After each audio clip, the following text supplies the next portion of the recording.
অক্টোবৰ এবাৰ দ্বিতীয় বাৰ্ষিক কালী পূজা উদযাপন কৰা হয়েছে। সকল ৰাজ্যে সহায় সহযোগিতা আগবঢ়াইছে। জুবিনদাবিহীন দ্বিতীয় বাৰ্ষিক কালী পূজাখন যদিও এটা বৰ বিশাল আয়োজনেৰে কৰিব পৰা নাই, তথাপি অনুষ্ঠুতীয়াকৈ হ'লেও কৰি পেলাই এইবাৰ আমি কালীমাৰ আশীৰ্বাদ ল'ম বুলি ভাবিছোঁ। দ্বিতীয় বাৰ্ষিক কালী পূজা আমি ইয়াতে ৰাইজৰ সহায় সহযোগিতাত পাতিবলৈ সমৰ্থ হৈছোঁ। ৰাইজৰ পূৰ্ণ সহযোগিতা পাইছোঁ।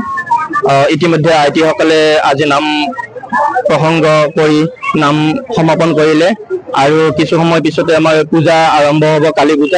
কালী পূজা জানে আপোনালোকে ৰাতি শেষ হ'ব। আমাৰ মাজৰাতিৰ পৰা কালী পূজা আৰম্ভ হৈ মাজৰাতি শেষ হ'ব আৰু আমি সকলো ৰাইজৰ সহায় সহযোগিতা শ্ৰদ্ধাৰে অনাগত সময়খিনিত কামনা কৰিছোঁ। সেইটো এইবাৰ আমি সকলোৱে জানো জুবিনদাবিহীন কালী পূজাত আমি যিহেতু পৰম্পৰাগতভাৱে পাতি আহিছোঁ, কিন্তু কালী পূজা নাপাতিলে নহয়। সেইকাৰণে আমি অনুষ্ঠিতকৈ হ'লেও কালী পূজা জুবিনদা অবিহনে এইবাৰ প্ৰথমবাৰ কালী পূজা বহুত দুখ লাগিছে। সকলো ৰাইজৰ বহুত দুখ লাগিছে। আমি সন্মুখ ভাগতে শ্ৰদ্ধাঞ্জলি অনুষ্ঠান এটি ৰাখিছোঁ। জুবিনদাৰ আমি ন্যায় কামনা কৰি ভগৱানৰ কালীমাৰ ওচৰত প্ৰাৰ্থনা জনাইছোঁ।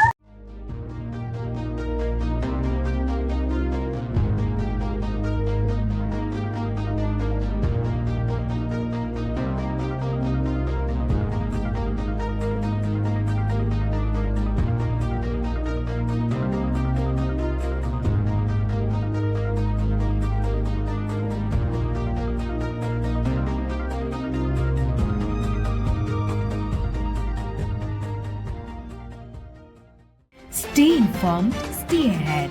News NE 365.